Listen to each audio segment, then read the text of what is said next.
right, so thank you for joining us.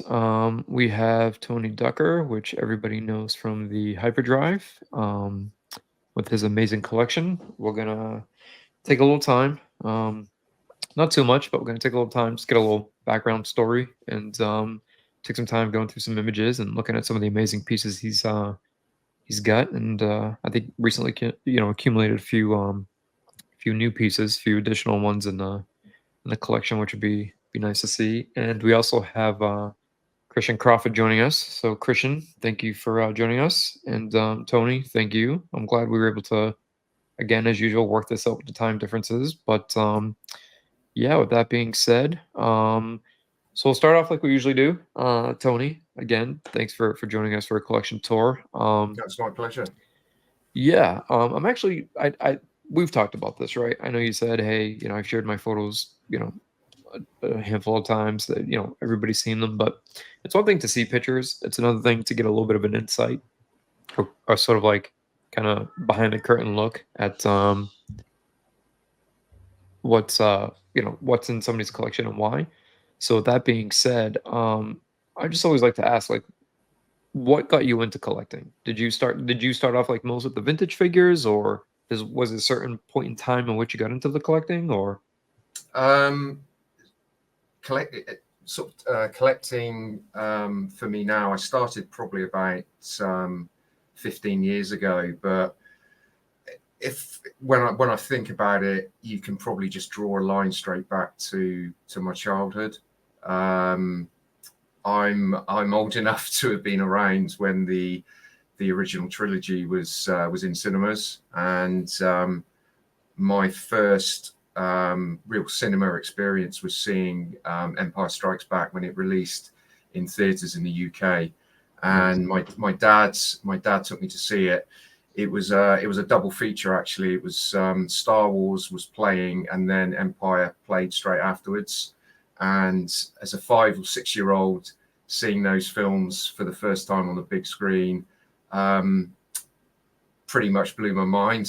And it's probably one of the fondest childhood memories that I had. And yeah, just got me hooked. So I just remember vividly, particularly Empire, I think had more an impact on me. But just to see both of those films back to back, and it was during a period of time when I'd say there was a 5 year period when the films were circulating in cinemas that we were then being hit by Kenner or Palitoy as it was in the UK with That's wave right. after wave of action figure and play set and vehicle sets. And Christmases and birthdays as a kid during that period were pretty special. I didn't have all the figures, um, and I didn't have all the ships, but that's really why I collect today. Is really collecting the figures as a child more than 40 years ago, and that's probably why I'm collecting probably what I am now as well. But seriously, um, there was a period of time between my sort of early 20s and probably late 30s where I still love Star Wars, but I wasn't collecting anything. And really it was just YouTube diving, really, Oh, where I've seen people's collections, because I was looking at old Star Wars figure videos, and then somebody's collection popped up with some sideshow pieces in it, and that's where I started my collecting journey. Was with sideshow, a couple of their statues and some of their 6 scale figures. oh, I had no idea. Okay, of all, Yeah, all the so all the times we've spoken and had you as a guest, I had no idea you started with a couple of sideshow pieces. Okay, that's interesting, yeah, Tony. yeah, it was it was actually really strange. I was really into gaming, and there was a guy, I can't remember his name now, but he was on YouTube, and he was reviewing a game, had nothing to do with Star Wars at all, but he had a like a Darth Vader statue behind him, and he was in this room. You could see behind him, he had all these statues and busts, and I just then went into his videos, and he had a collection room tour, and that's how I found out about Sideshow. So I just Googled them, and then all these sort of Star Wars pieces came up. And of course, it all then came, I looked at it and thought, I quite like the look of that. And how do I acquire them? Of course, I'm here in the UK, so it's not easy. So I found a couple of pieces on eBay, and I think the first statue I bought was actually Darth Maul, which is weird because my love of the prequels isn't that great, but Yeah. I always thought it was a cool statue. And when you start collecting, for me personally, it's been a real journey for me the last sort of 15 years, in terms of where I am today and really focusing down my collection. But when I started, I went probably a little bit crazy, just sort of collecting anything that really looked cool. Oh, okay.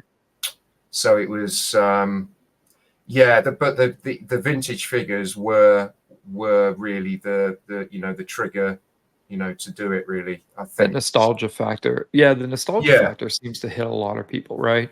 And like you said, getting in maybe 10 years ago, 15 years ago, it's one of those things where even if you don't necessarily, pick up where you left off, or like you said, as a kid, you didn't necessarily have all the pieces, but even when you're seeing those videos or you see a Vader statue, then you check out Sideshow, it still triggers that sort of that child, like when you had the fails, right? That amazing sort of overwhelming sense of wow and awe that you get from originally seeing the movies and all the above. So I think I love hearing that because it seems like so many people have a similar background to that visceral reaction that it creates, which I think is amazing.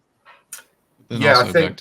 back to Oh, Tony's point about, you know, I know he always talks about the original trilogy, and after hearing his story about seeing it in theaters, it's funny how you said you started buying a Darth Maul piece, but you said you get caught up and just start going a little crazy and want everything. And I think every collector at some point is guilty of jumping down that rabbit hole for sure. yeah, I mean, Pete, yeah, like Jason said, I think a lot of people just assumed I either started in the vintage, started collecting vintage figures. That did cross my mind right at the beginning, and I was collecting really started collecting across eras and almost franchises, particularly when Hot Toys came out. Because I jumped on, because I started collecting about 15 years ago when Hot Toys started producing. I think it was like the DX07, the first Star Wars figure they did, which was the Luke Skywalker The figure. Bespin Luke, yeah, Yeah, the it's Bespin still Luke. today an amazing. I know it was reissued, but that first one is still an amazing classic with the weather vane. Yeah. So Yeah, I jumped on that, and there was a huge gap between them releasing that figure and then diving into the more of the original trilogy figures. But yeah, my collecting started off really, really all over the place. It was it was collecting statues, 6 scale figures,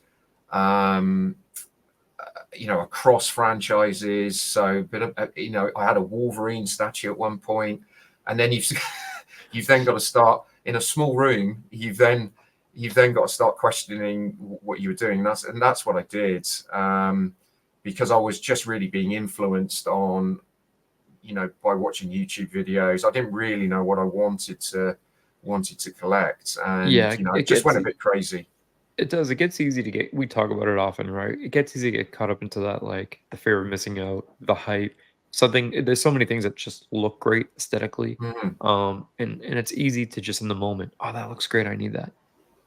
Where you've been collecting for quite some time. 15 years is a long time. With that being said, at what point, and we'll start jumping into images in a minute. We'll start off. Specifically, we got a great image up now. You can see the Besman, which we'll get into in a second, seeing as how Empire really holds a place in your heart. At what point in that 15 years, like how many years in did you start to sort of like curate or I guess narrow your collection to a more specific I can choosing? well, yeah, I can tell it, and it was a specific piece as well.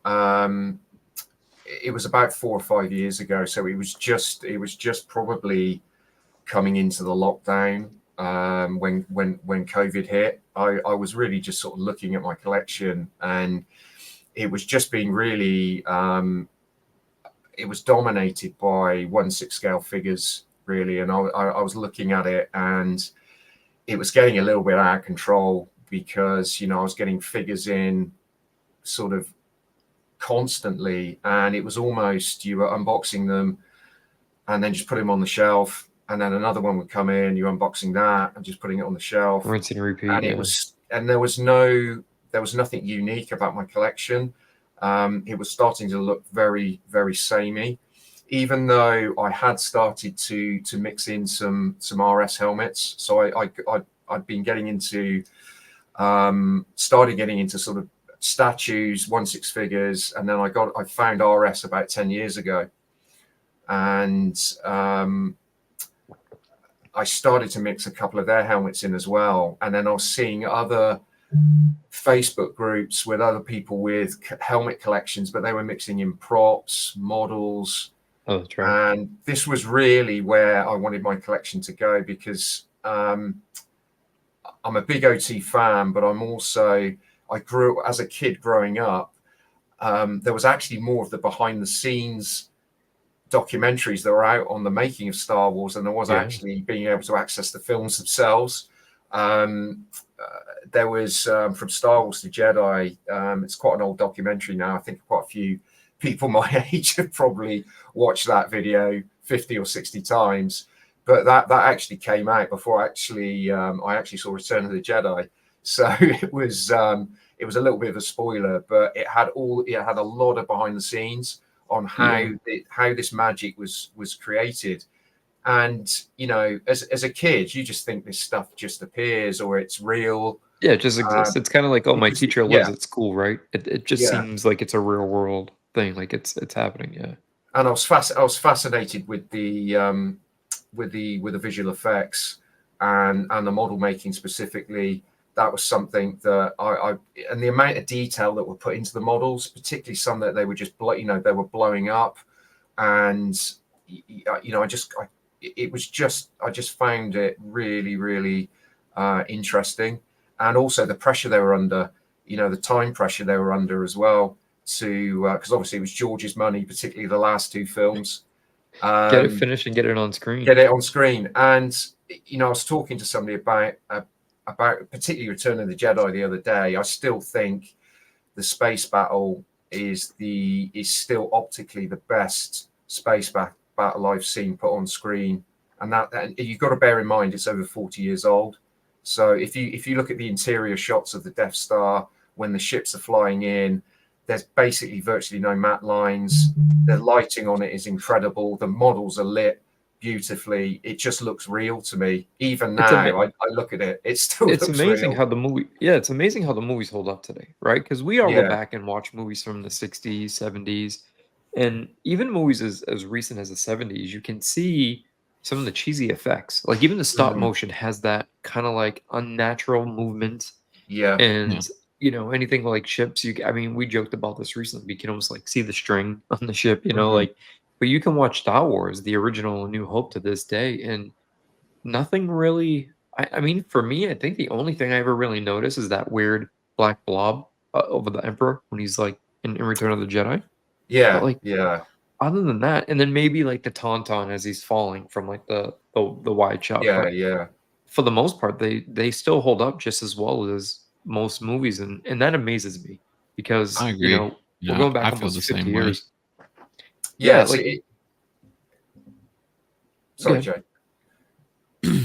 No, I was just going to say it's weird because some of my friends that are younger than me grew up on the special editions, but I grew up on the original cuts of the film, and I still find the special editions still quite jarring.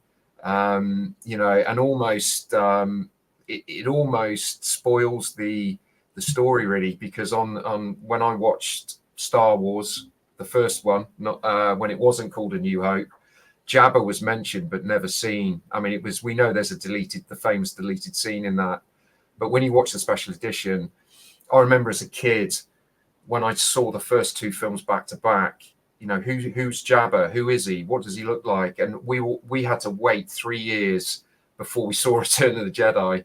And that's what made the moment so like yeah. Like, that's what gave it such momentum. and I think, and that's where my love of the originals come from, because I was around at the time, and lived it as a kid. And that even that decade, really, the 80s, growing up as a kid, for me was like That's ILM's amazing. golden years. It was practical effects is just something that fascinates me, and the fact that they were breaking technology, a huge John Dykstra, what he brought to Star Wars. Sometimes I feel he doesn't get enough credit, because he didn't go on, Yeah. for one reason or another, he didn't go on to contribute to the other two films. But what he brought to filmmaking as a whole was, is incredible. He revolutionized, visual effects. I tried to think about you saying that, right? And we'll get into the collection in a second, but it's interesting, and I love these backstories. But you try to picture Star Wars as we know it, right? You don't know any better, right? But just try to pretend theoretically Star Wars as you know it. If it wasn't filmed with that, the motion capture, where they had instead of the ships being, pushed by somebody or held on something, the camera, if the camera wasn't coming at it and it was done the opposite way, that impact, or even like I wasn't alive during A New Hope, but I was old enough where Return of the Jedi was the movie that had come out when, and I remember asking, even like my mom or family members, and like, what was it like seeing Star Wars in the theater? And I would get the same response from everybody, like, other than Jaws, which had, I think, more of a emotional and mental impact. Like people were afraid to go to the beach, and that had its own impact. But for Star Wars, people like you just like even the opening scene, and we even hear it in some of the people who worked on the film, like when they were doing their dailies or seeing the finished product, and they see that, and everybody's in awe. I remember my mom specifically saying to me, like when we saw that opening scene, and it was the first time too in theaters, where I think for a lot of people, not all or most, but a decent number of people, it was the first time they were introduced to actual theater surround sound, which we take for granted because theaters, that's just what they are today. But when they were fitting theaters with, surround sound, and seeing and hearing that in tandem was like, what am I watching? Right. And I even heard that, like, even for people who didn't necessarily like the movie, still left in awe with an appreciation for what they had just witnessed, for the first time in a theater.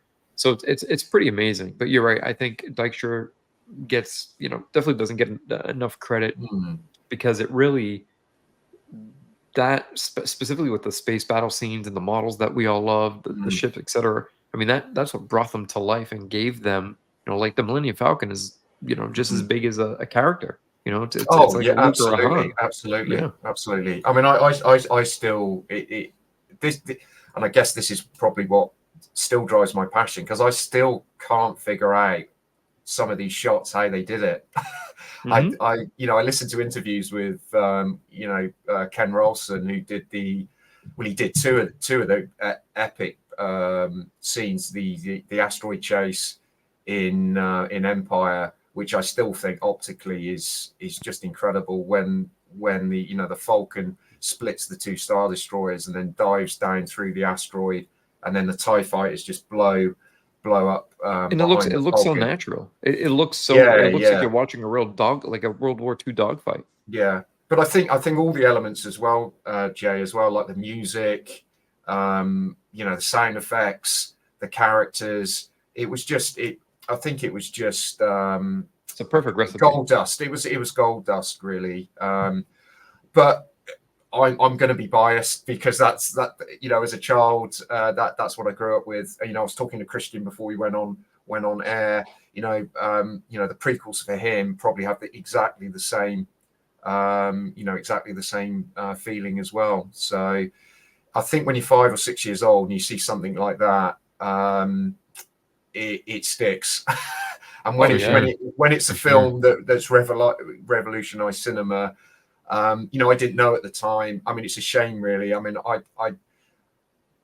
I haven't seen anything like it since, and I'm sort of worried now that I never will, because I know Disney are pushing, to try but I just haven't seen anything that. But it's very true. Films. You're right. You won't see anything like that, I think, ever again. And I also think that just like the perfect recipe, right? Everything, perfect time, perfect place, perfect sequence. of everything to come together from John Williams' music to Marshall Lucas's editing, because there's so many things that if you remove that one piece, what would it be what it is today? And I was just asked a question recently, I think 2, 3 days ago. I was talking to somebody, and I think you might be able to relate to this, and Christian, you as well. Someone had said, like, well, what is it that you like about Star Wars so much? And I'm like, I'll be honest. I like the films, but I'm not that crazy about them. It's not something I could sit down and like watch over and over and over again or get. It's more the fascination of how they made it, what they were able to accomplish, what they did. That's the intrigue. That's the rabbit hole that we all love diving down. Because the film is the film. I mean, the story. Especially the original trilogy, like y'all were discussing. We're so used to having access to special effects today and CGI and everything, but me being younger, I like you said, I agree. I think the original trilogy holds up so well, and I think it was so ahead of its time. And then, like Jason said, more than just the film itself, the fact that they took just all these different kit parts and real life, real world pieces, and were able to make the things that we see on screen. Just it blows my mind, really. I think that would be.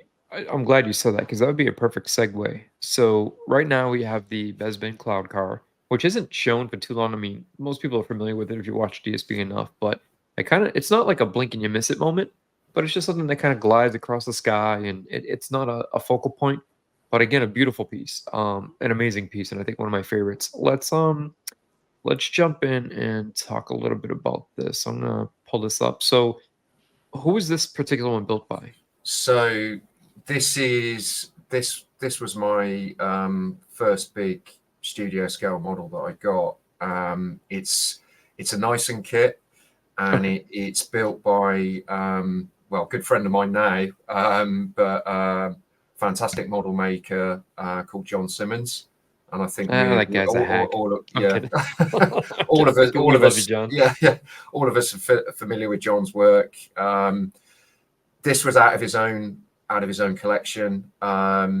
He put it on one of the groups for sale, and I messaged him about it.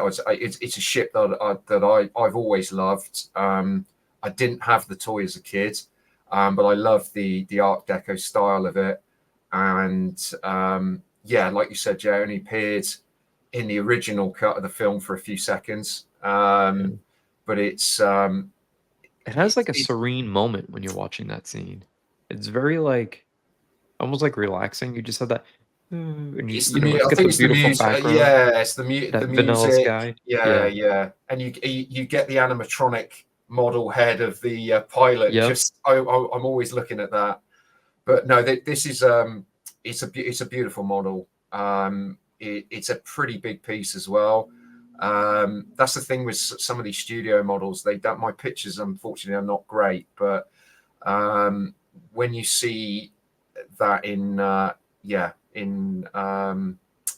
real life, it is actually a pretty big piece. It is a decent size, and you get I see the Bespin Luke with the weather vane behind, which that's what a great pairing. I like that because the scene just kind of goes hand in hand. So this is a great shot. I mean, I like what you did up here. So we get the Cloud Car, we get the Hot Toys Luke on the weather vane. That was the one we mentioned a little while ago, one of your first early pieces. We got this beautiful RS Snowtrooper Commander maquette. I love that. I absolutely love that. It's an amazing piece. You guys did. You and RS did a wonderful exclusive there. Yeah, we were really, really fortunate to do something like this because we talk a lot about lineage and production, and we know what it's like to understand what a piece is when it has lineage. But when we found out that this was still in existence, we almost were flabbergasted. Like wow, this is really a thing, huh? Like this survived because a lot of that, again, even through Empire and Jedi, when they did have more money and they weren't working on a shoestring budget, things were still being repurposed just for the sake of practicality reasons, right? Well, it was George's money, wasn't it?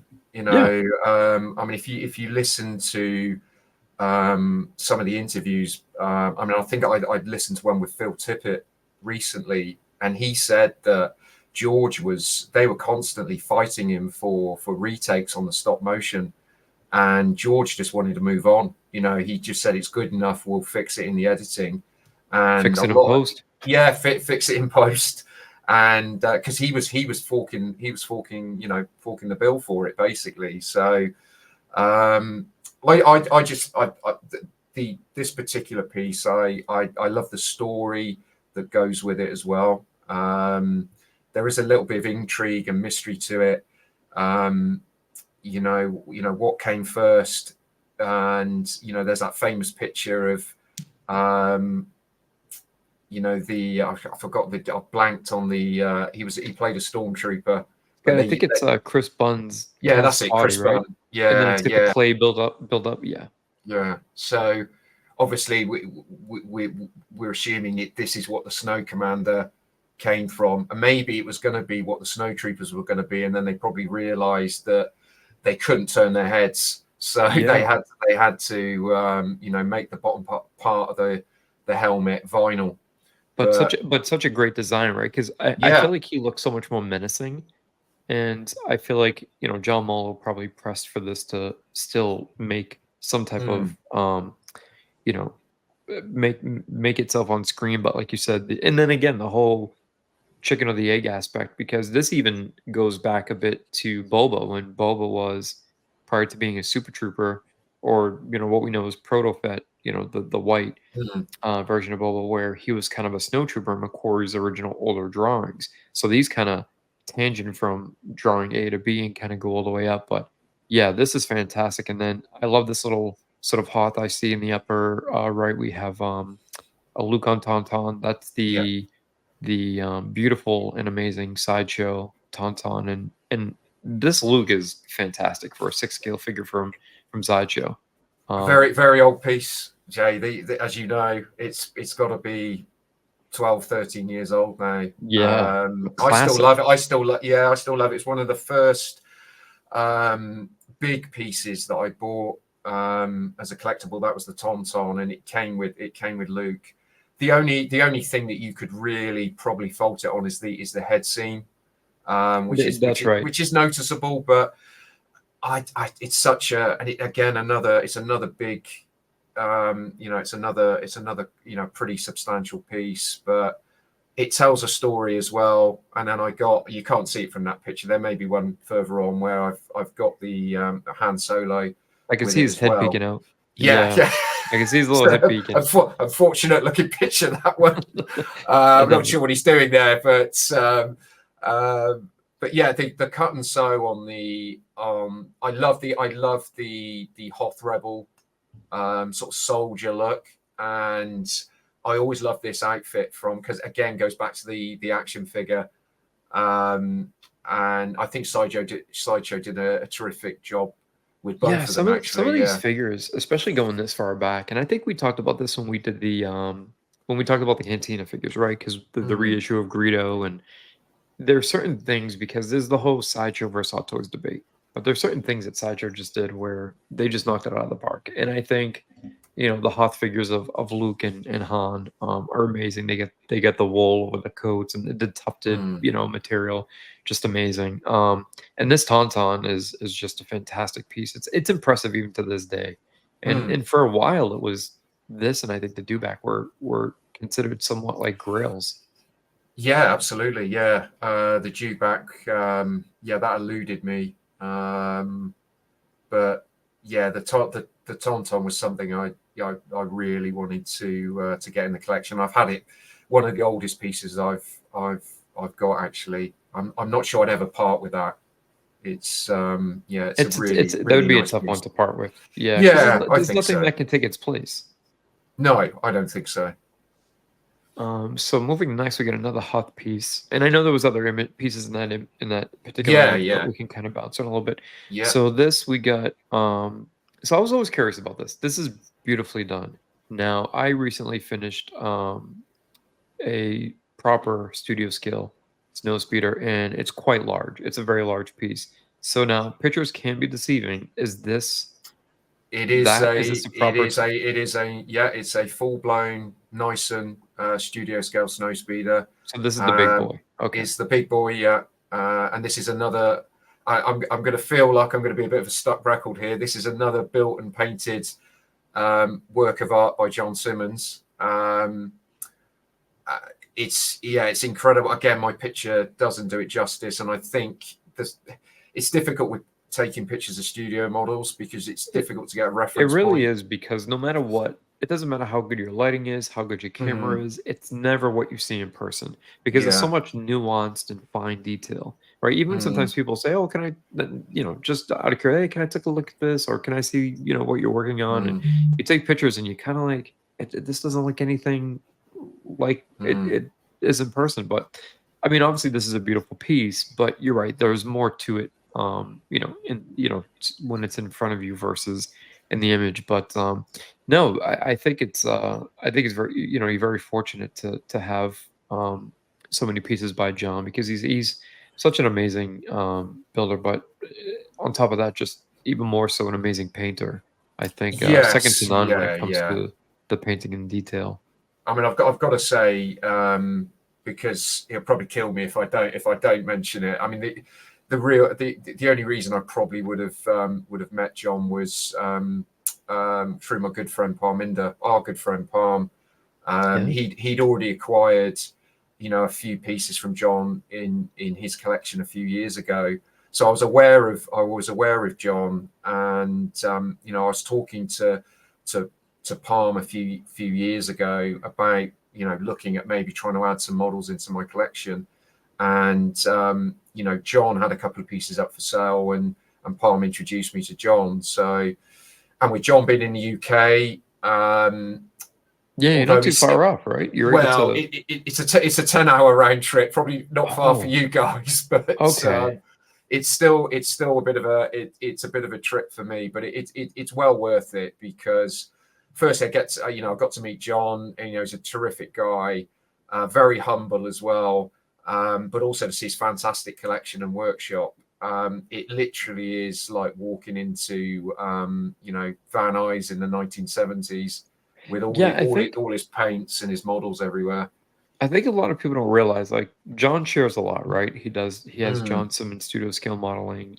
He does his videos, but and you can sometimes, if you look, catch a glimpse of, this or that in the background. But I think people don't realize that when he's doing his builds and his videos, when, behind him, I mean, he's got all kinds of amazing things from, busts that he's done. It's not just models. mm. He's done so many, prop replicas, like Yoda pieces, Boba Fett. I mean, you just get so many amazing things, and you're right, and it's got that. I know we joke sometimes, the layer of dust, kind of when you see a car when somebody writes "wash me," we joke But a little bit about that. it adds to that. It It's got the adds to that. feel, yeah. Yeah, It's got that vibe. yeah. He's got. I can't because I'm not a modeler. I've just or a builder. I've just got admiration for all these guys that that put their work out there, and that are able to create, because I consider these sort of works of art, really.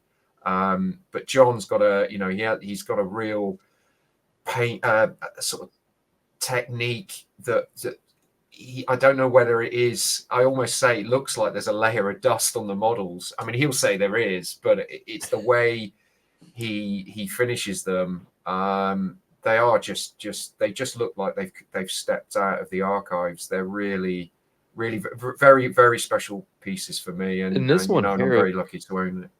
this is an amazing shot of the A-wing. Is this This is a also this is Lassie a Henning? Lass Henning did a run of, I think they're 1/12 scale, so Yep. not quite the size of a studio scale A-wing, but still Still a a decent size, size. still a decent size. And John did, so this was a commission build that he did for me, kindly did for me, and this one is off because there were two A-wings that made it on screen, and you've got the I guess the more famous A-wing with the blast mark, their famous Yes. sort of scattered spider's web blast mark down one side of the panels. This one's got the red panel marking on the side, and also underneath.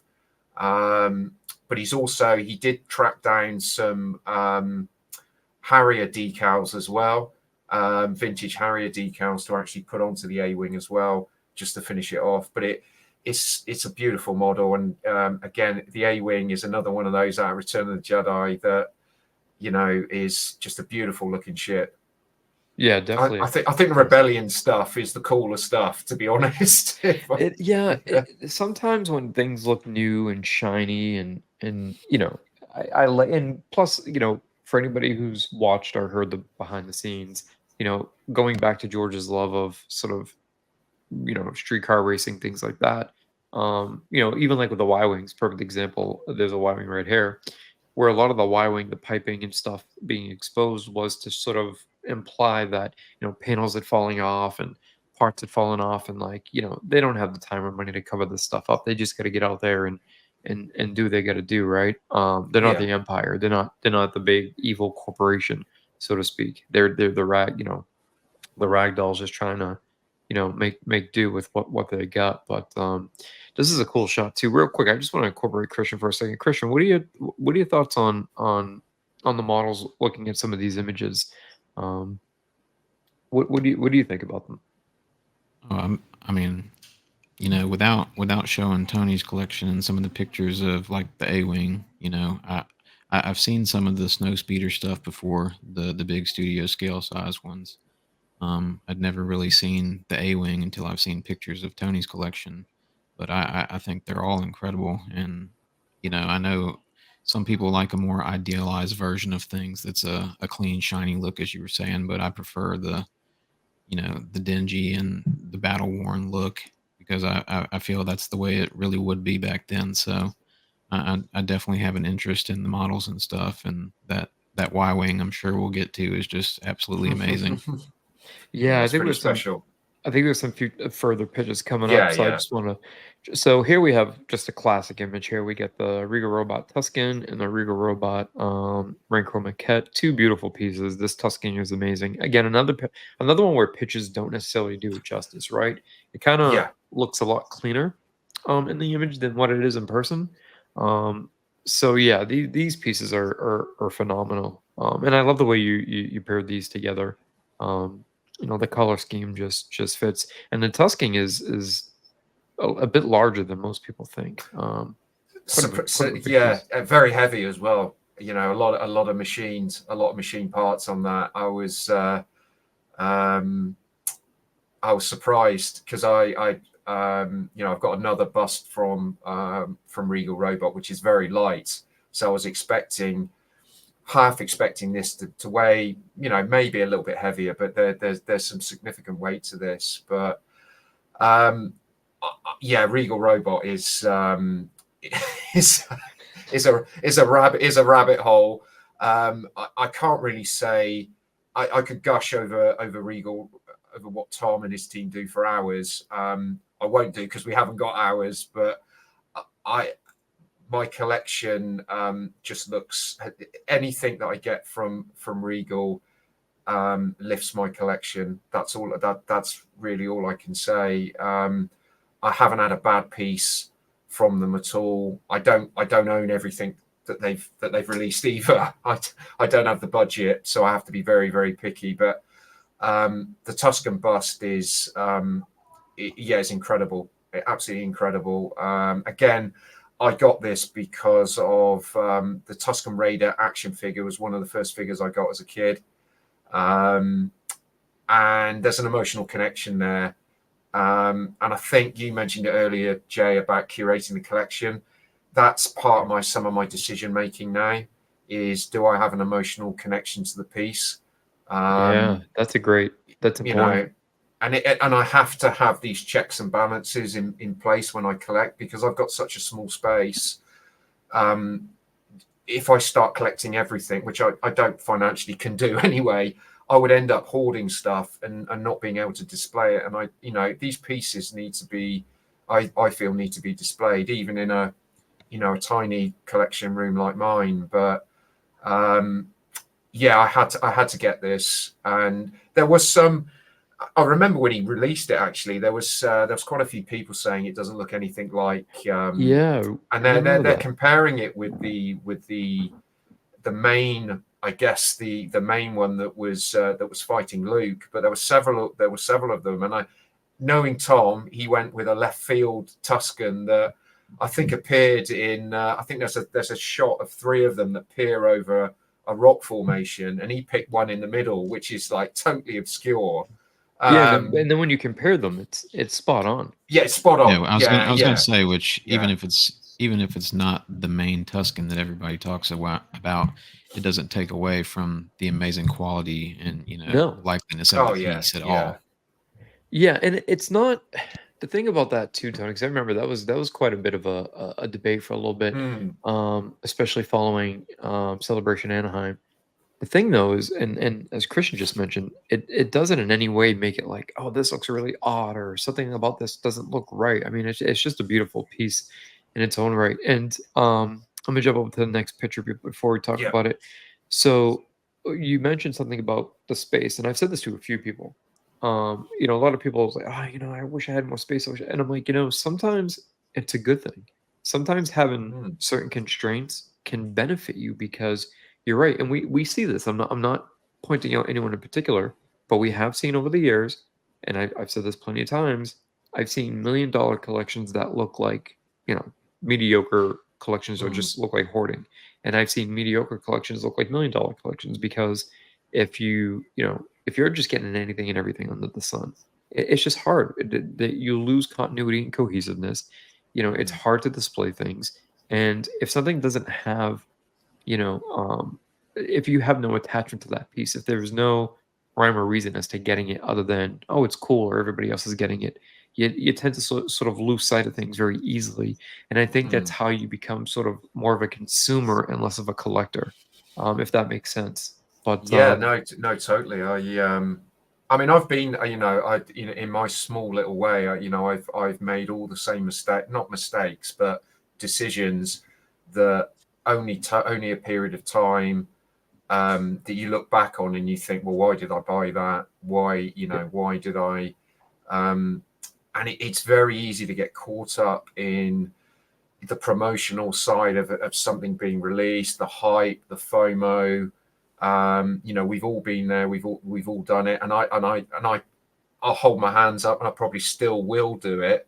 But what I'm trying to do is put some barriers, some checklists in place, some questions that I ask myself before I buy it. How is this going to fit in my collection?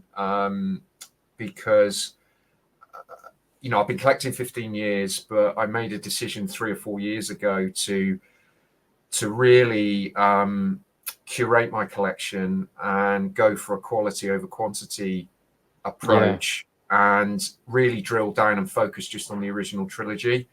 Now, I am still curating my collection because there are pieces in here which are not original trilogy, but I'm taking my time.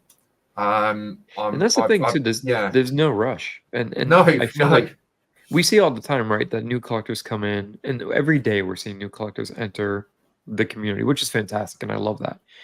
But if I get a chance to talk to them, or somebody reaches out and asks a question, and you start building a conversation, I like to say, look, you're looking at these images, right? Like, let's say somebody's watching this collection tour, and they're thinking, oh my God, look at all these amazing pieces he has. And he has this and he has that. And I will get questions sometimes like, oh, well, who's this guy John Simmons he's talking about? Can I buy his pieces? Can I? And I'm like, slow down. This person, as you heard, has been collecting for 15 years. You don't need to, emulate this collection in 6 months.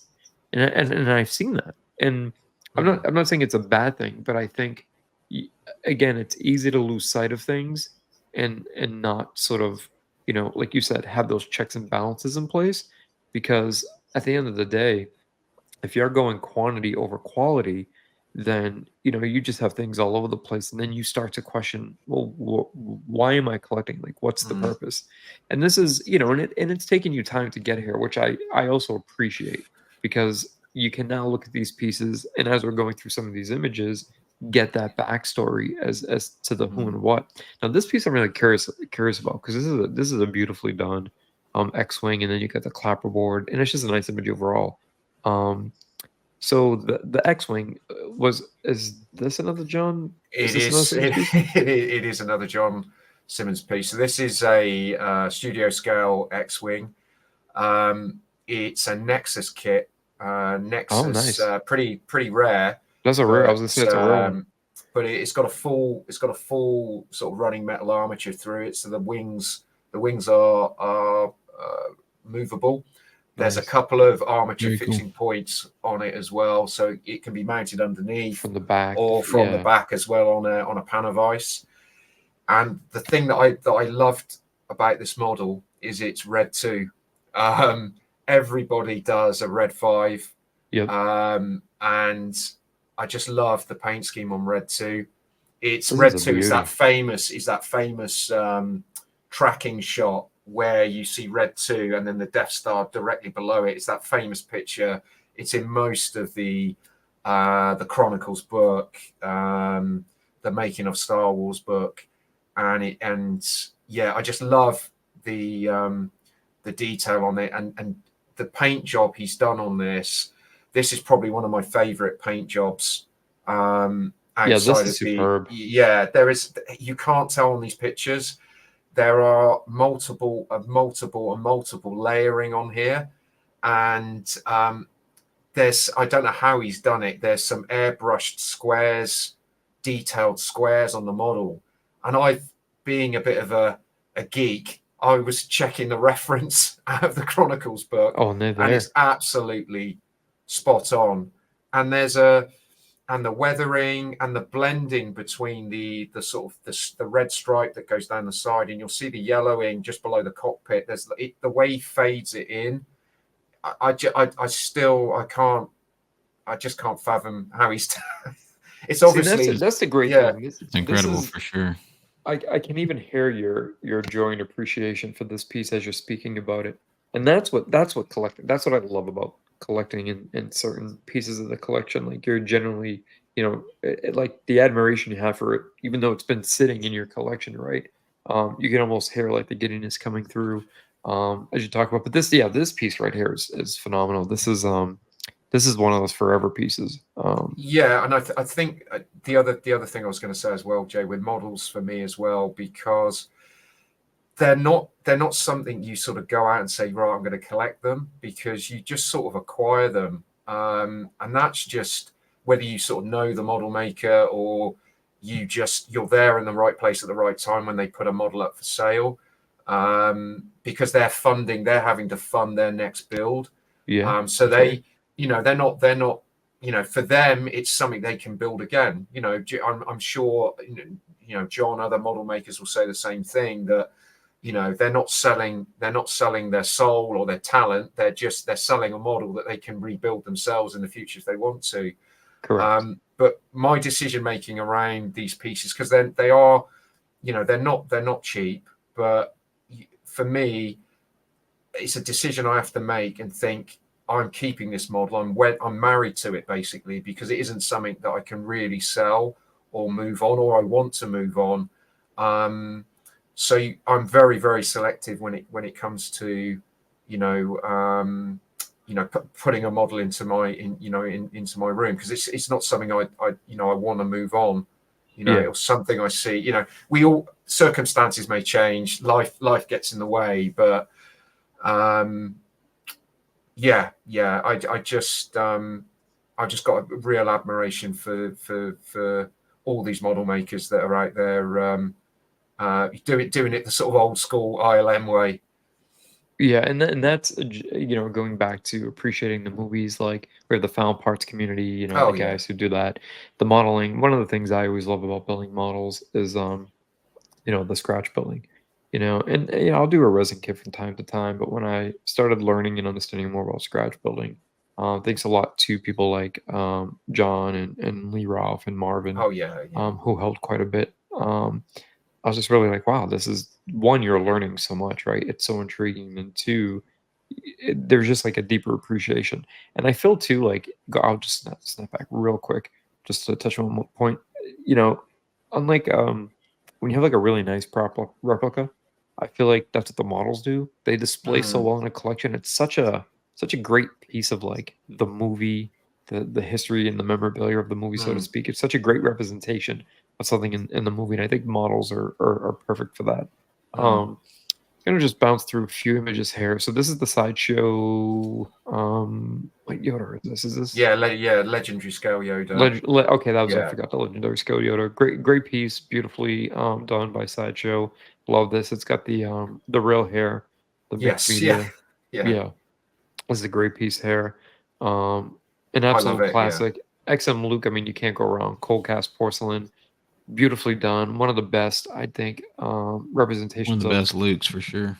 Yeah, definitely one of the best looks of, or Mark, getting Mark Hamill's likeness correct. Now, a lot of people say, yeah, but he's got the helmet on. It's a cheat.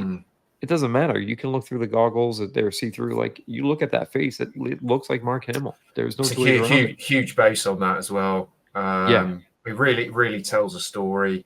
But a beautiful base. It's not like a yeah, weird, yeah. obnoxious base like some of them. This is a fantastic base. Yeah, it's a really. It took me a while to find that. It was Oh, here's a classic. This is the yeah, premium I've still format. got this one. Love this one. This one was. It's funny. This one was kind of like the old Mythos, where it went up. It didn't necessarily do so well. It went on sale, and they were just gone one day. Like they just sold out, and then they became so elusive. They were so hard to get. One would pop up from time to time, but great pose, great look. Any fan of Rogue One? I personally love the design of the Death Trooper. I think it's a very good look for an alternate trooper.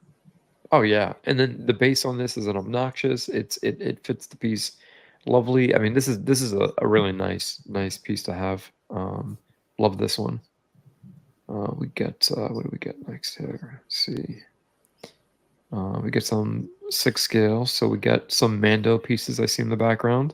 Yes, one of my last remaining Hot Toys displays that I just it will eventually leave. They will eventually leave the collection, but I do quite there are episodes of The Mandalorian I do really enjoy, and I love his design, and I'm still enjoying that little display at the moment.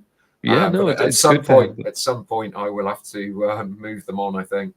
But it is good to have in different ways having a representation of things that you like and enjoy. And it's even the 6 scale figures. Tony. Sometimes we joke, but I get stuck where I'm like, some of them are just great representations. They look good and. The Hot Toys are still for me, with the Star Wars pieces are still the best out there. I mean, I know they're under pressure for some other companies, but they're very difficult to resist. Really difficult to resist. They are, because they release a lot of things, and you're like, they are. So, you've got to, and this is one of the areas I've had to stop because it gets dangerous. Yeah, I couldn't imagine being Nathan. Well, he's it's feast or famine, really, isn't it? And that's the best way to say it.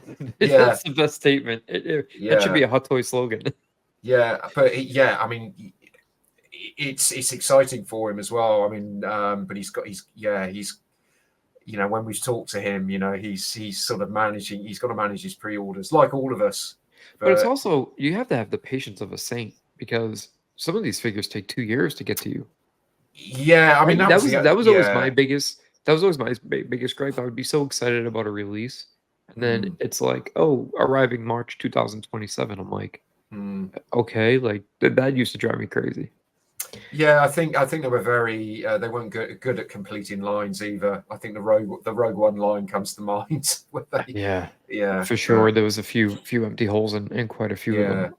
So this is a great pick. So right here we have the RS wedge. Is this wedge? Yeah, so this is the Hyperdrive exclusive with RS. So this is the Return of the Jedi wedge helmet with a famous nose. That's right. To stop it rubbing on Dennis Lawson's bridge of his nose while they were filming. But there's really well done by Simon. At $12 an hour and free lunch, you better get something more comfortable. Some subtle. I like the fact that it's got a bit more battle damage on it. It's a bit more knocked up the Return of the Jedi one compared with the New Hope one. Yeah, I like the little unique, the small little nuances sometimes. I Just love make stuff something. like that. Yeah, I love Yeah, stuff like it that. makes it so enjoyable. And I love Yeah. you get the Lowland Props general badge next to it. What they're doing, they're killing it at the moment. Oh man, Absolutely they really killing it. are. And I saw pieces your are fantastic. yeah.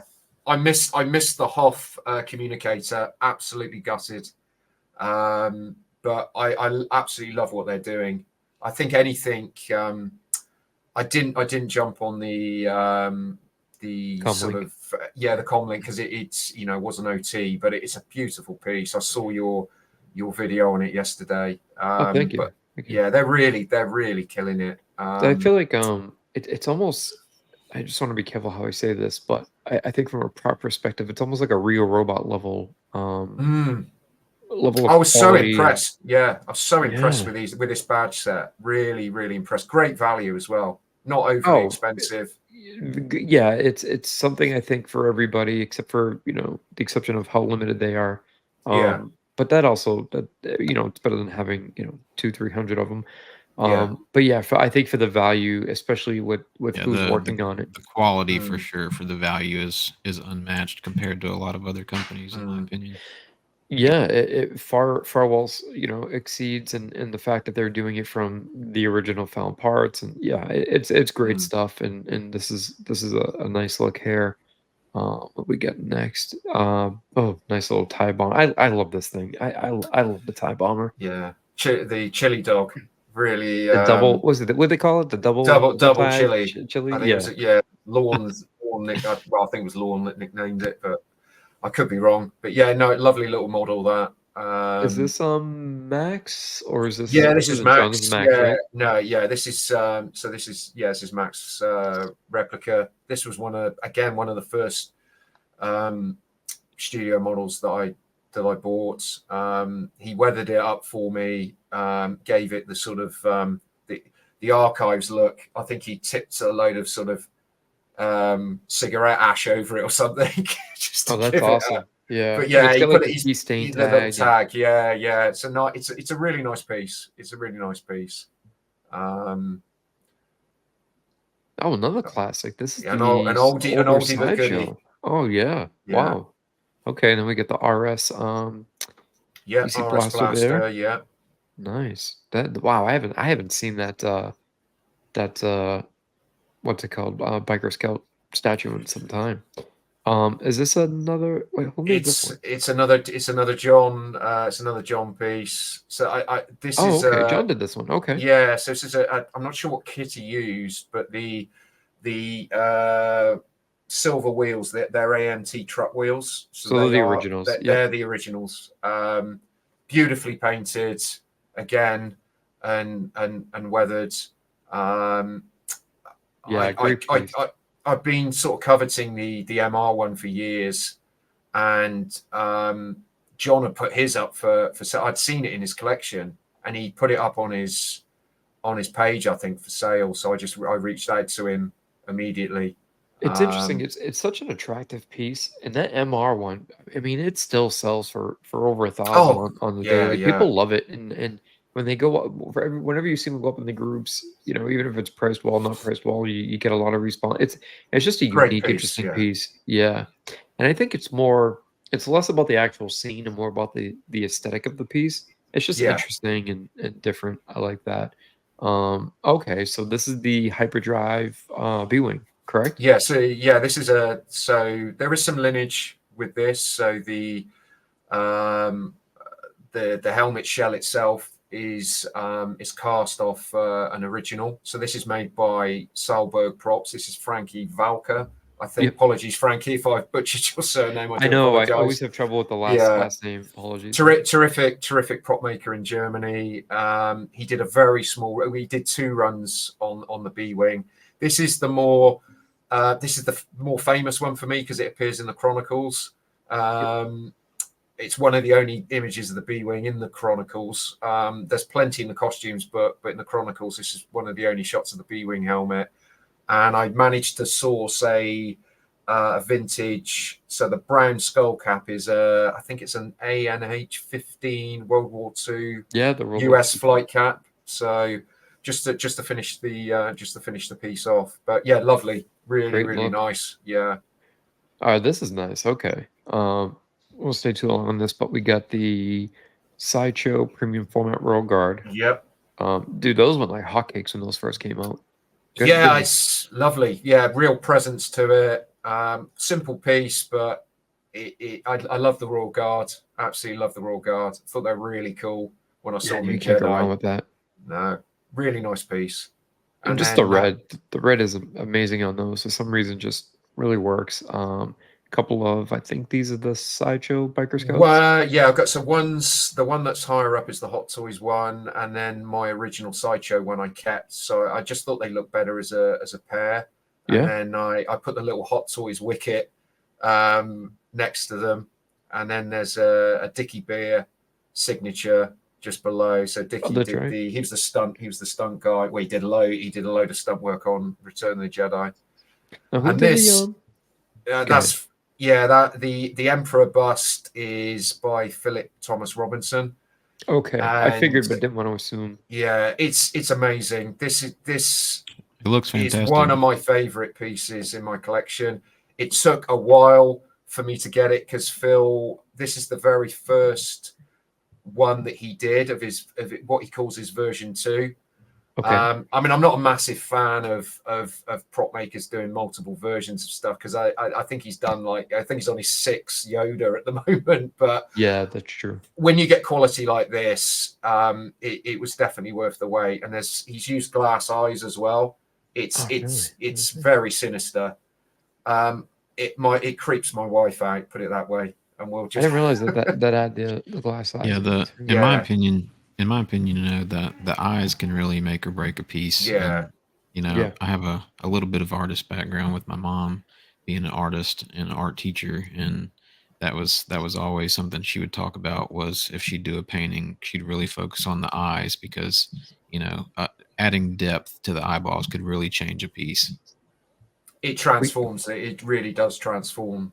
I think if he'd used something else, it would have taken it away. But well, we used to see that with the Hot Toys. Remember, Tony? A lot of times you'd have an amazing Hot Toy, and they say, "Oh, it's got the dead stare."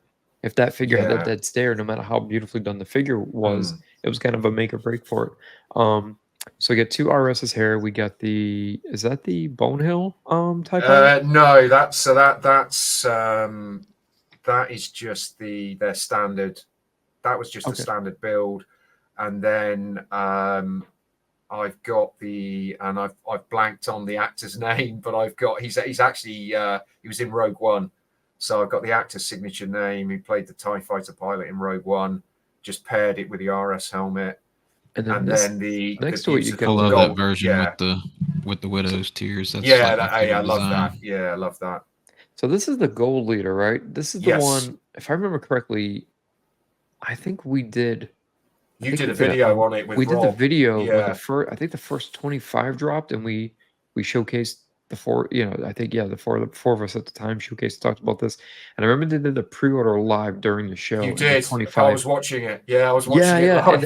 And 25 just got snapped up like that. Like by the time we were off the show, Rob was just like, "Oh, they're gone." I couldn't believe it, but what a beautiful job they did on this. Amazing.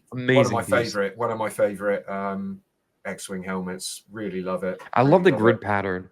When you see the different tones of green. Yeah. And the weathering and the scratching. I mean, RS again is another one of those prop makers I adore. I just never get a bad piece from them. So now here we got a CFO, I believe, right? Yeah, beautiful piece by Mark Edwards. So that's cast from an original Fleet Rebel Trooper helmet, and it's got the it's actually grey.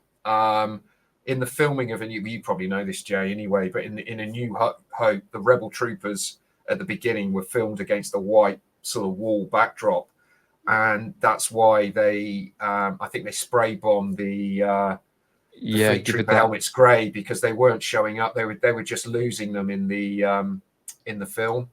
Yeah. So on the white background. Plus with the stage lighting too, right? Yeah. Yeah. It was very harsh in A New Hope. I think they just used traditional sort of, really bright lighting in A New Hope. It's only when it went to Empire it changed quite a bit. But Now the yeah, one, Mark he's got a small shop here in the UK, but he does some fantastic work. yeah, he's does the he's done a few Vaders in the past. I know those Yeah. are really sought after. Because I don't think it's something he continuously makes on the regular. He's very well known for the TIE pilot helmets that he does, which is just Ye- right up there. And his With Return of the RS. Jedi Stormtrooper as well that he Yes, does. the Return of Jedi Yeah. Stormtrooper. And Yeah. I think those have the original. Not when I say original, meaning like done the same as. So the Hobie mic tips that you see both in A New Hope and Empire, they're plastic. Well, in Return of the Jedi, they're metal. They're machined. And I think when Mark or CFO, when you get the Return of the Jedi helmet from him, the mic tips on the Stormtrooper are actually machined metal, which is a nice touch. He's all about the details, I think. Love Mark. that. So yeah, very great. Yeah, great prop maker. And then Now the one next to is this a Faraway Creations? Or? Yeah. It's so it's Cal Pierce and his team at Faraway Creations. This was a Hyperdrive exclusive.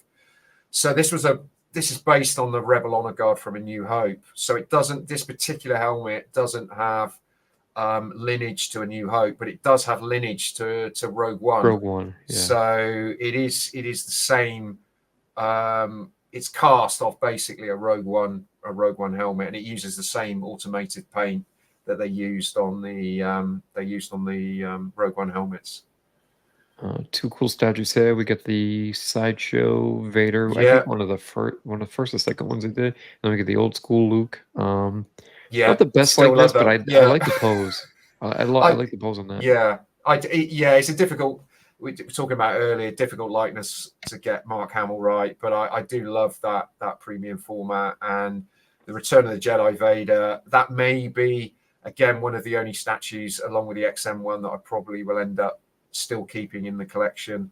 Yeah, it's a great one. That has a nice presence. Yeah, it's nice presence to it. Yeah. And I spied not to interrupt. No, good. Jason, as you know, I'm gonna have to run. I know we got started a little late, which that was just technical difficulties, but I apologize, Tony. No problem. I've enjoyed it, and I'm gonna have to watch the rest of it later after it's up. Your collection is it's definitely amazing, and you got some awesome pieces. Oh, thank you very much. No, I really we appreciate that. it, Christian. Thanks for joining us. Yeah, me and Tony are just gonna hang back for a little bit more and go through some additional images. But yeah, thanks for joining. Thanks for being here with us, and I appreciate it. And yeah, we'll catch up with you soon, man. Thank you. Yeah, for sure. Y'all have a good one. Cheers, Christian. All right, nice. Yeah, these are some. I spied the Wanawanga. Yeah. I love that. Dude, I love that little piece. I get that. It's one nice. next Yeah, it's nice. It's nice. It's just it's little things like that, man. It puts a smile on my face, No, dude, you get some classic pieces here. That Sand Trooper statue. That's another oldie but goodie, man. Wow. Yeah, and so it's the Sideshow Sand Trooper, Hot Toys Obi-Wan, and a really special Obi-Wan hilt, which was made by Dave Parkin. Okay, yeah, that was a beautiful run. Dave's a prop maker here in the UK, and he basically, that is cast from vintage parts. So he's got the vintage parts and then cast off those. So without actually spending sort of 15,000 on a found parts. Yeah, you basically this is pretty accurate. This is pretty accurate, but probably down to the millimeter. Okay, so this is a great display right here. So this is the Lee Ralph Bausch maquette. Amazing. Well, I think we're both familiar with Lee's work. I was fortunate to meet Lee not long ago as well, and lovely guy, super passionate.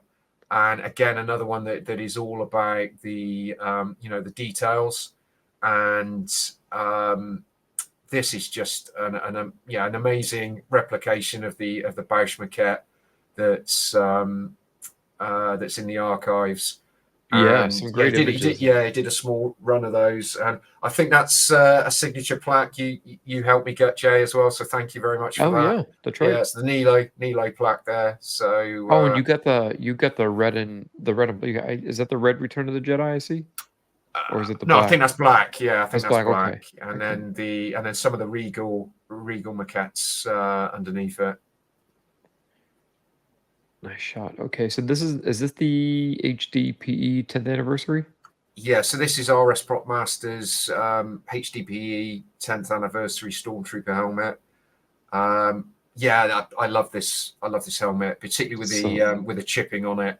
So beautiful. Yeah, it makes all the difference. Isn't it, Tony? Isn't it weird how like it is all the time? Okay, so and I know it sounds so silly, but and I'm sure this happens with you. Like you own a piece, right? But yet you see it in somebody else's collection, and you're like, oh, you get all curious, and it's funny because you have that piece, but like right, like let's say you're looking at Parm's collection or you're looking at John's Yeah. stuff, like you have piece A and piece B, but you still like, oh, let me see this, and you're like, well, you own it. What's the big deal? But just seeing it in other people's collection, seeing it on display, just it I don't know. There's just something about it that always makes it interesting, and love checking it It out. is. That way. Yeah, it is.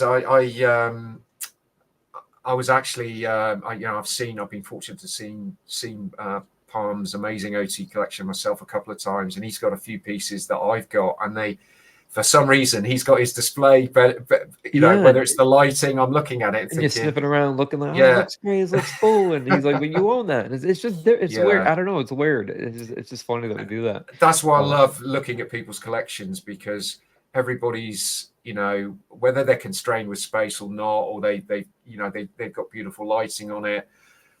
I just love looking at the way people have got their, you know, collections displayed. So these are some great images. I love the way these are displayed. So the two hair, Yeah. not to jump around too much, but so I see the ATSD. Is this looks like a John Simmons build to me, is So it? yeah, this is another Nyson kit. Very, very fragile, but it's a studio scale ESB Walker, and Beautiful. that's another piece by John. And yeah, I finished it off with another Phil Tippett signature. Yeah. Yeah. I saw that. I saw the Phil Tippett signature. I thought that one was for Matt. Unfortunately, he's not here, but he may chuckle if he watches this back. Yeah, he's going. This is a great shot. Now I know we talk at times, and you mentioned the constraints of your space, but I will give credit here where I think this is very nicely and carefully laid out. It's not just a mosh posh of random pieces. I think this image right here is a nice tell of utilizing the space to the best of your ability for sure. Another great. Okay, so here's the follow up image of we see Han, Yeah. blue coat, brown coat. We get the blue coat version. Yeah. Had to go blue coat.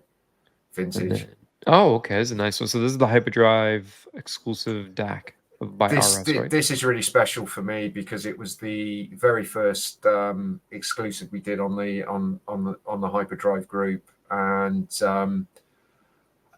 I never thought we'd ever do an exclusive with RS Prop Masters. And being a big RS fan, this is a piece that would never leave my collection just for the story that's behind it. But Simon did a great job on these as well, painting these as well. And it's great to have that sentimental attachment too. Love that. Yeah. Another great shot. Now this is the so this is the this is the how I've got X-Wing it displayed at the moment. Yeah. I love it with the acrylic. I always like the simplicity of that museum aesthetic. That's something I'm a huge fan of. I know I don't share my collection much, if at all, but I'm very big on pieces that I display with the museum aesthetic. That's kind of my thing there. Classic book. Love it. The chronicles, the vehicles, great stuff. There's a story behind that, but I won't. Finding it is at a decent price is challenging. But if you're into studio models, I mean, this almost cost as much as a collectible. So it was. But it's a must-have. Also, the one behind it, which is far more affordable, is still a brilliant, still an amazing book. Yeah, it's still a must-have. You're right. It's definitely, if you don't have, for those watching. So the bottom one is just the Star Wars Chronicles. And but for those who don't, it's attainable. I think you can get them from if you hold out 50, 75, sometimes up to 100, 150. They kind of vary a little bit, but still very affordable. Amazing book. It's it's a thick book. It's got great images, lots to Mm. look at. The one on top, on the other hand, was released only in Japan. It's a lot more rare. It's primarily the vehicles only. It's not costumes and maquettes and things like that. But again, for anybody into modeling, or whether you build models, you're just a fan, or you collect models, it's definitely the holy grail, because it's just got such beautiful images. Like Tony mentioned earlier with his X-wing, just kind of matching up and almost like screen matching, if you will, but with the book. The little panels and colors and details. But yeah, great book. Both very, very much worth having. Another great set of books here, the costumes book. I mean, this is something you can pick up on, at least in the US, on Amazon for Yeah, 30, great, 35 bucks. And you great, can't go great. wrong with this. No, great. It's a great book. I mean, the ones I've got listed there, Jay, the 5 books are the ones that I'm poring over most, really. I mean, I love my making of and my art books, but the reference books are yeah, I spend hours, looking through them and marveling at what they created. But yeah, the costumes book's great, really, and the old archives book as well. Very very affordable. It's got some great imaging in there. Yeah, and these are books that you don't just stick on the shelf and set it and forget it. Because I know with like the Chronicles and the Costumes book, I have them out quite frequently. Yeah, Even though I look through it 100 times, if something comes in, a new helmet, new something, you go to that page, you look at it. Sculpting a Galaxy is also a great book. I know there was 2 versions. There was this, then the yeah, signed by Lorne exclusive version, which a little bit bigger, a little bit heavier with some yeah. extras in it. Good stuff. I love when people have books in their collection, Mm. because it just adds so much more, like you said, to the learning, to the intrigue, that behind the scenes look. And then right here, just what a set of books. You get the Star Wars Kenner, which is again the Bible for vintage figures. Absolutely, had to have that. And The Mad Dreams of Monsters, yeah, another Phil, amazing one. yeah, it's a great book. Some great imaging, and just a love letter to what Phil's done, really. I mean, a whole life's work in that. And I like some of the art books at the top, the really old ones, the ones from Titan. They've got some great, you've probably got these, Jay, Yeah, anyway, great but images. again, very affordable. They've got some great early sketches, concept sketches, but also models, Yeah, a lot of sets, concept map stuff. paintings. Really, really great books. And then I notice on the top you actually have the Steve Coleman unofficial history of Yeah, Boba Fett costumes. That is lovely book. Yeah, that if you're a Boba Fett fan, this is I think okay. I don't want to go too much out on a stretch, right? Because the Star Wars Chronicles we see here in white obviously is a book of books, and quite hefty both in size and price. But if you are a fan of Boba Fett, this is almost the equivalent, because it has just about every shot and detail you can think of with regards to Boba Fett. I know it was a little bit difficult to get because it was something that was sort of self-made and printed. It wasn't produced by like Taschen or one of the larger mm, book companies, so it wasn't made en masse and like tens of thousands of copies. But anybody if who's watching, when if you ever come across this book, I think it's definitely worth getting. I had somebody mention to me recently. They said, "Oh, one popped up locally. This is out in California." And he yeah, said, it was only for like 75 or 100 bucks. And he's like, the odd thing though was it was signed by all the people who had a part in playing Boba Fett, either in stunt or in the costume. And I can't remember if they passed for that reason, if there was some apprehension because of signatures. And I said to myself, I said, "Oh," I said, "You know what? I know for a fact that's legit, because they did a night with Boba Fett, kind of where they did a dinner, oh right, and okay, wow. Steve Coleman Mm, attended, and he brought a few books to have, Dickie Bears, John Moore, yeah, all the yeah, guys that played Boba Fett one way or the other sign it. And I couldn't yeah, believe that one had popped up for such an affordable price with all those signatures. And I mean, if you don't know, it's understandable that you'd be apprehensive, but yeah, of course, yeah, yeah, that makes yeah. sense. It's a great book, though. Another great shot here. What a beautiful piece. The fact that it has the metal armature, the wings move, it's got the other armature entrance sections. This is I'm really impressed by this. I think you can tell I love this. But I must have sent you about 20 pictures of this. No, I mean, I love it. I've seen it in your collection a few times, but never really, I kind of skimmed it, and now learning more about it, I'm really like, wow, this is one of those pieces that's like, oh my God, it really is. Another great shot here. Get the Vader, the Emperor. The Vader helmet is pretty special for me as well. That's an RS Prop Masters Empire Strikes Back helmet. Really? So Okay. so they did a very limited run on that.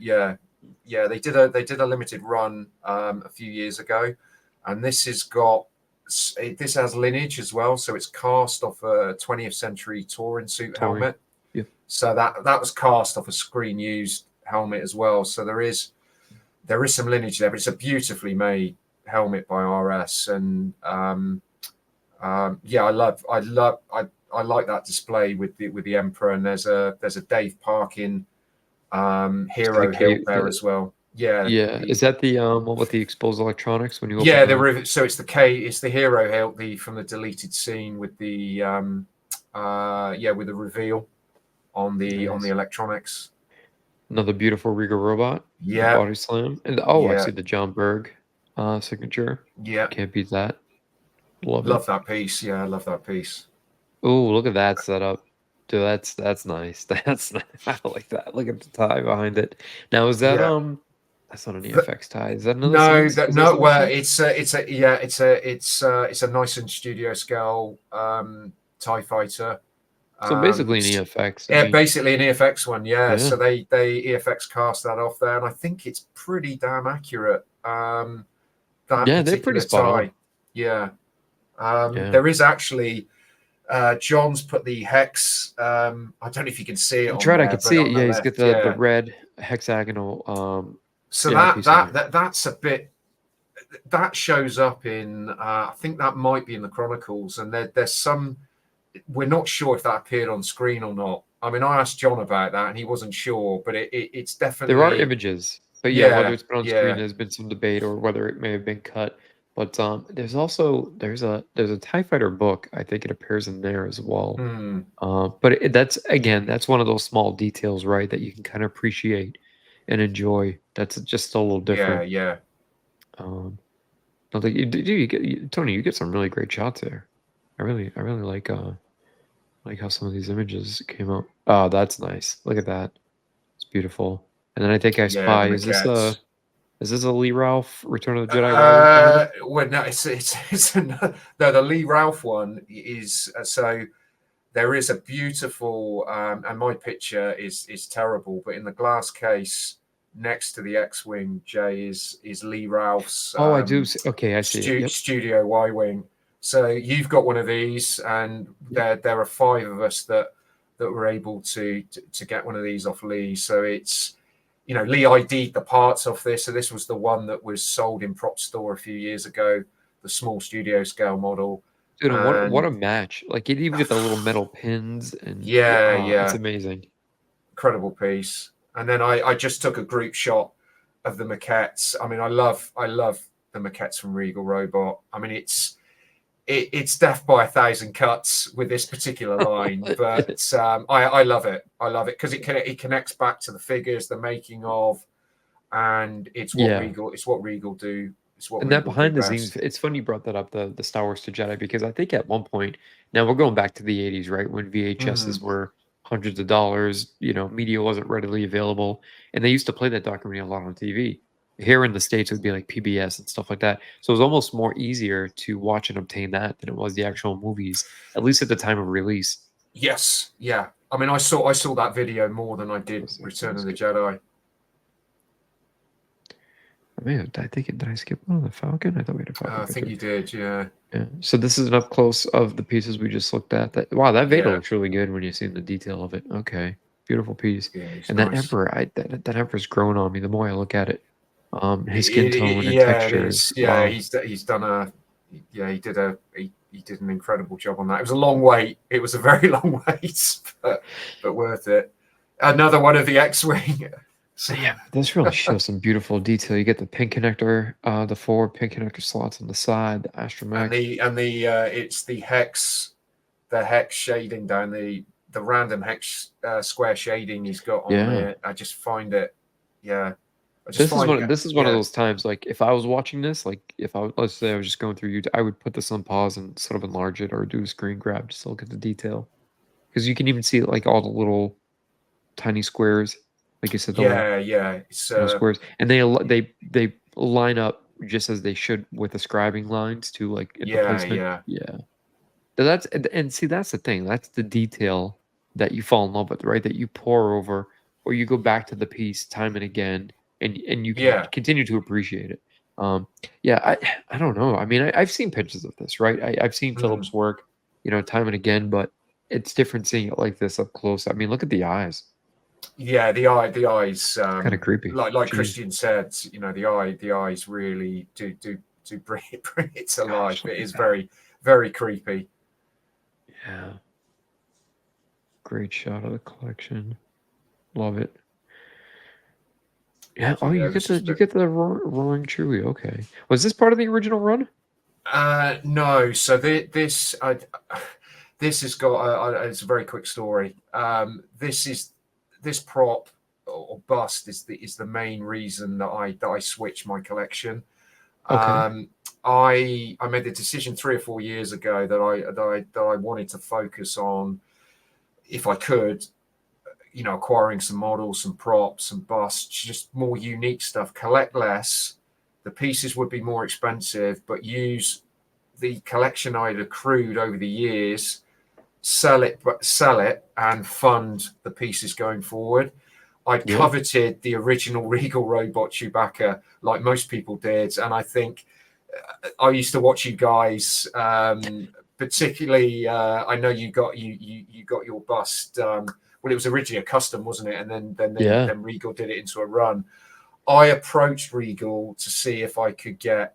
I asked them if they could do me a Chewie head, and they said, "Well, no, we can't."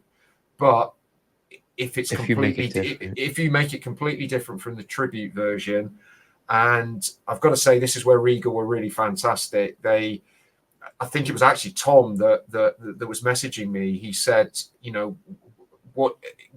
is there any specific look outside of a resting look that you want? And I asked him if I could have him sort of roaring, bit like the chess scene, and he said, yeah, we can do that. And he put a head tilt into it as well. Nice. So he agreed to do it, but obviously the cost of it was eye watering. And fortunately, he allowed me to pay it off. But I then had to start selling my collection, and I basically sold a third of my collection to pay for this one piece. And at the time, I was questioning what I was doing, but yeah, I can imagine. It's the best decision I made. See, that feels good in the end, knowing that it was worth it, because it is sometimes a sacrifice, and it's really challenging to get it as well. It was really it was very anxious, because I had to get it shipped from the US. They don't ship into the UK, so I had to get a friend to ship it. That's right. To me. Yeah. 2 extra steps. So it's it's an incredible piece. So here's the Falcon to pop back up. Is this a custom Agostini? Yeah, no, this is a 1/72 Bandai perfect grade. Oh, this is the perfect grade. Well, this there's a reason why it's called a perfect grade. Look how it's so well made. It's almost deceiving. It's it's a custom piece by John, and I think a sort of a labor of love for him as well. It's I just sort of let him get on with it, really, and the paint job on it is just mind blowing. I mean, there are 3 or 4 pieces in my collection that if my house was on fire, I would run out. This with. would be and this would be under your own. This is one of them, and the BG Y-wing is the other one, and then Chewbacca strapped to my back is the other. Like in a backpack, like 3PO on his back. Another close up of the A-wing, great detail there. Let's get this up for a quick second for anybody who wants to take a look. Yeah, nice chipping, weathering, the staining, all beautiful. The paneling, the chewy head with the, I love it paired with the chest piece, hence the roar. Great stuff here. Let's see, we got the Tuscan, um, and there's some, and yeah, I mean the That's a RS better Y shot. wing, Yeah, the art. Yeah, so we've got a Death Star Tower by Jason Eaton. Jason Ian, right? Yeah, A lovely piece by Jason, and I've got to say a shout out to Matt Hess, a fellow collector and Facebooker, for putting me onto this little run that Jason did. I think that's cast from an original, yeah. It's the and Return of the then Jedi one, right? yeah, Or is it? and Yeah, yeah, Return of the Jedi one, and then the RS Y-wing helmet, and then the beautiful Y-wing by Lee Ralph, yeah. and then That's a okay. yeah, it's a lovely piece that. Well, this displays a little master class on some of the finest pieces that have been released or made so far in the past few years. These shots are giving me and I'm not saying this to blow smoke. I mean this genuinely. These shots give me the vibes of like that ILM shot when they're all centered and you get all the models and pieces and maquettes, and it's kind of get that feel. I like it a little bit. I'm starting to dig It's it. probably by accident, but Yeah, definitely not by design, but it's got no, that but feel. yeah, So I gotta say, okay, so this is a nice little setup here. I see the yeah, restraining bolts, the 3PO. We get the sideshow Lando skiff, which is an amazing 6 scale figure by sideshow, and then we get the Clovier's Lando helmet, right? skiff, yeah, Skiff, yeah, beautiful piece, yeah, absolutely beautiful yeah, piece. They did a couple of runs on that, and then I managed to beautiful get signature plaque. expensive. Philly I team remember signature, I was quite yeah, surprised when I acquired one. I was like, "Come again? Like how much?" yeah. Yeah, I was surprised by that. Well, because most of them have been reasonable, right? They've all been fairly Pretty, yeah, right, he's some are expensive, but yeah, within reason. This was double than, than yeah. most were, but for despite everything, I think Billy D, with all going on, still has an amazing smooth Oh, no, the signature. beautiful signature, and Yeah. a great paint job by John Bird as well on the helmet. Yeah, John Bird has done an amazing job. That's a Yeah, beautiful piece. beautiful Now, is this paint. the is this a close up of the perfect grade? It's close up. I was just trying to showcase, John's Look at that painting way. on it. Yeah, the weathering and the painting. Look around the gun. The yeah, the I mean, battle he damaging. did say to he did put some sort of modifications on it, a little bit of modification of sort of battle damage on there as well. So he was using the Chronicles as a As the reference, guide. but Yeah, how he's got eyesight left after painting that, I don't, I don't exactly. know. It's like he does It's it in his sleep. yeah, I think he's done a few of these. So, but I'm I was really honoured to I'm very lucky to have it in my collection. So I gotta say, Tony. I mean, again, I've mentioned earlier as we were talking. We've all seen many images of your collection, but going over them in detail, seeing them and getting to stay on them for you know a minute here, a couple minutes there, and just even some of the stuff that we didn't go over or touch upon. I know we should get the Jazz Inc. Yeah, Falcon yeah, cockpit and yeah. a few other bits here and there. But I gotta say, man, beautiful collection, and I appreciate it a little bit more. I always, when we first started doing these years ago, the intent wasn't just, oh, let's do this because it's great content. It's let's do this because it's great to learn and understand why, or the who, what, when, why, and how to collecting, right? The passion, because we've all built a camaraderie, a friendship, and you know acquaintanceships over collecting. And it's amazing how having that similar passion or similar interest brings us all together, right? And the fact that we're all, all over the world. I mean, you guys are in the UK, we talk to you in Parm regularly, Yeah. I hung out with you guys over in London. It's just, it's amazing how the appreciation and passion for these things can sort of bring people together like that. So, and then just hearing your backstory, because it's always interesting, right? To you realize how many people it does hit that nostalgic nerve, right? It does hit like bringing back those good feelings Mm. and sort of that sentiment that you had from being a child. But I mean, I I th- gotta say, what a beautiful collection you have. oh, thank you, Um, thank you it very really much. Really is. appreciate it. Yeah, and Um, I know we sometimes get stuck comparing, contrasting, right? It's like, oh, well, that collection has this, or that collection's displayed this way. But yeah, I really appreciate this collection a little bit more, seeing it in detail and seeing some of the pieces you have. And I think you've done a great job, and with some of the decisions you've made to go in the direction you've gone in, man. I gotta say, a lot of respect, and my hat goes off to you. oh, thank you very much. No, yeah, yeah. I mean, I love. What can I say? I love Star Wars. Um, I love the community as well. I think you touched on it there, and I just wanted to say that um, as wonderful as all some the collections people have got. The biggest thing that I've taken from being part of the groups for the last 3 or 4 years is really the friendships, and they were very unexpected. I came onto the Facebook groups really just to look to get ideas, and I didn't think that I would make the friends that I have, and you know, lifelong friends as well. Yeah. It's amazing really what Facebook sometimes gets and YouTube gets a bad rap, but for me it's been a power of good, and I see it across a lot of the groups as well. There's a lot of camaraderie, and and they say there's a lot of toxicity in the Star Wars fandom. I'm sure there is across other media as well, but I very rarely see it. And I love seeing people's collections and the passions they've got, and I just really appreciate you let me show my little hobbit cave off this evening. So Oh, thank you far very from a little, much. man. This is impressive. I mean, you got some pieces here that are, what I like about this, and we'll get ready to wrap up, guys. I know we've been on for about an hour and a half, and I appreciate you bearing with us to the end of the video. But um, uh, what I like seeing in this, what I don't see in a lot of collections, I like that you kept some, because when you talked about, I parted with this to Mm, pay for this or make this change and go in this direction. You kept some really classic pieces that you don't really get to see much anymore.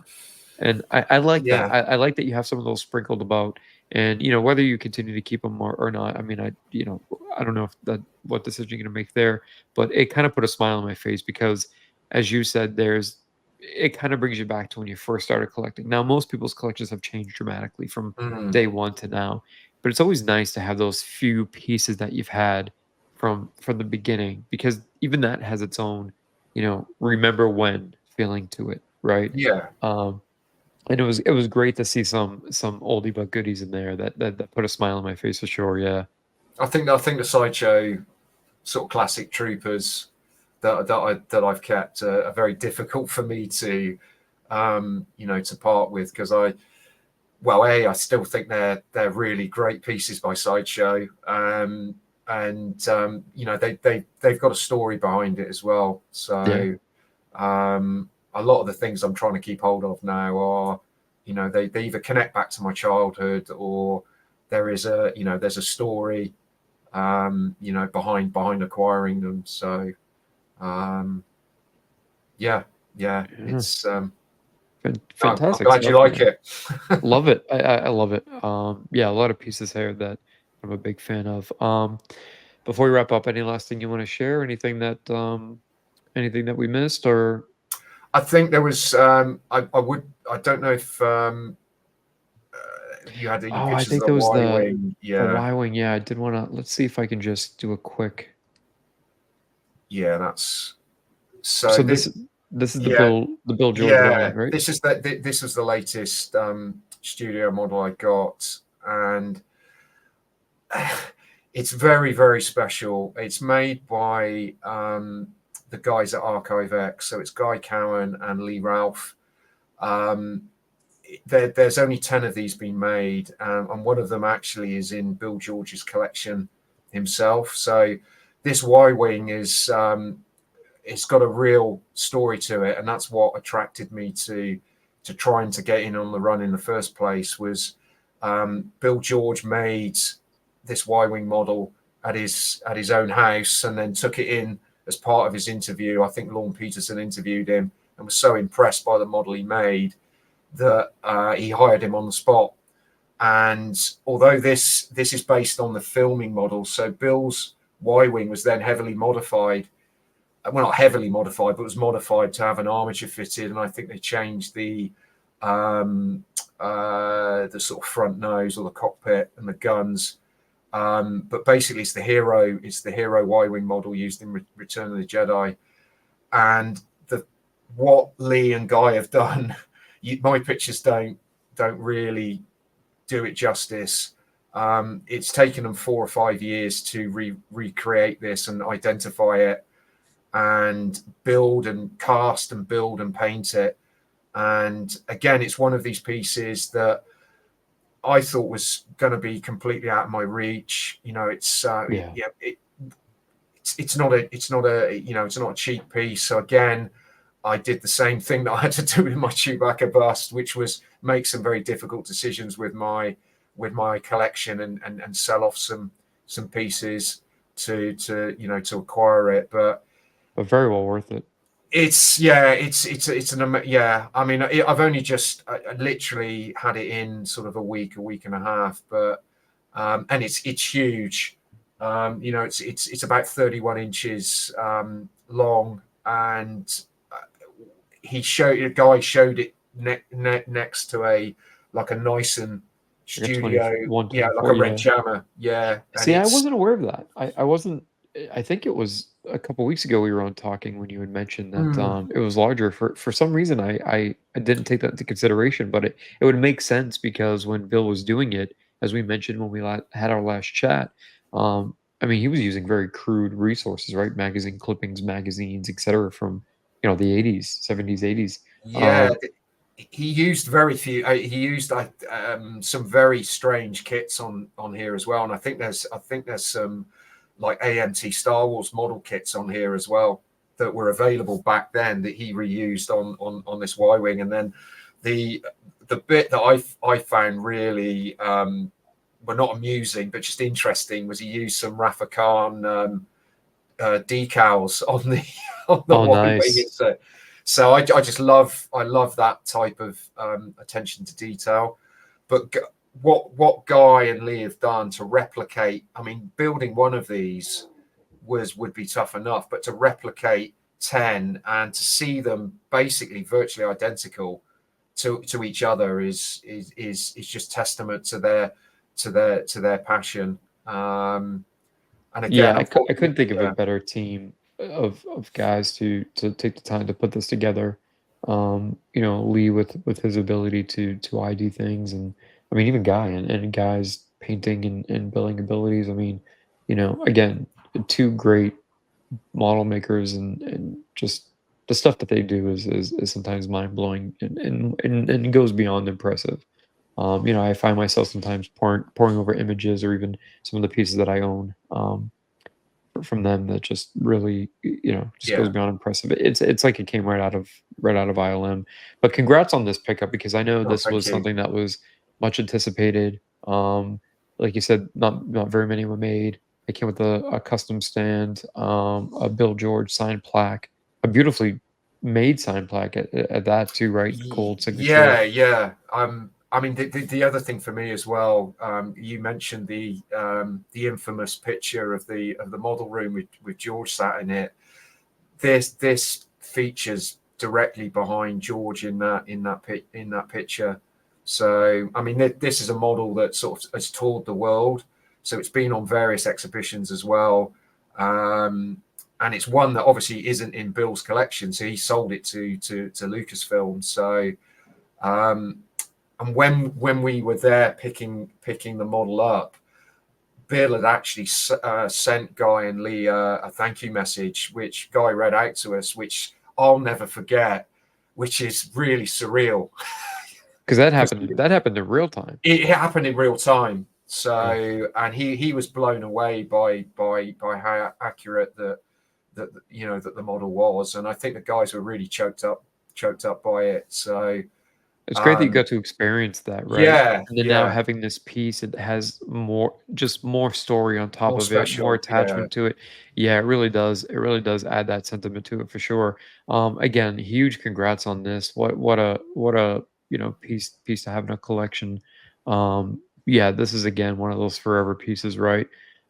This one would be hard oh, to grab in a definitely. fire though. If the house was burning down, you'd be. It's heavy. It's heavy, Jay. I can imagine. Somebody my size would be struggling with it, and but yeah, it was a big sacrifice for me, and but it was yeah, a lot of stress saving for it and selling some pieces off. But once yeah, it was well worth it for me. Well worth it, I think. Fantastic. And sorry we glazed over it. I No, assumed this. no, no, I was no. I going through just the wanted images, to, just yeah. thinking we'd get to it at that point. But I'm glad you mentioned it because I did want to discuss this and talk about it and go back because again, and real quick before we wrap up, I know we said that a few times, but it's hard when you get to talking. Sometimes collectors who are new to this or maybe watching this video or a previous video and they're learning right for the first time. Oh, I didn't know this existed. Oh, there's only so many of them. That's why I didn't hear about it. I couldn't get one. I think sometimes people don't realize that this wasn't, oh, we started this in June and they shipped in, September. I mean, these are sometimes years in the making, like blood, sweat, and tears. And I mean that Absolutely, literally. yeah. Yeah, the amount of time, effort, energy, research and just the amount that these guys pour into this just speaks volumes as to, what they're able to create and why. And that's something to appreciate in and of itself. So yeah, great stuff, man. I mean, really, really amazing collection, top notch for sure. And I know it seems like, Thank you oh very yeah, much. just saying that to be polite, but just, I mean, you get to know this is an absolutely amazing collection of pieces. So yeah, I got to say, Tony, again, I know we talk a lot, and I appreciate that you're a frequent guest with us, but thanks for taking the time to do this in particular. But wanting to do this for a while, and I'm glad we got to sit and chat. And this has been a lot of fun. I do really appreciate the time that you took to share your collection with everybody.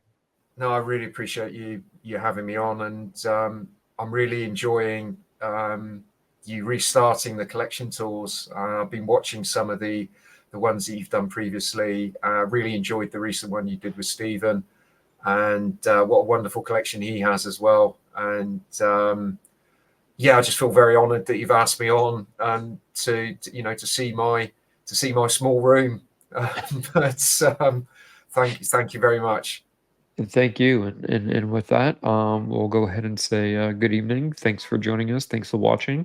And yeah, we'll be back soon with another collection tour.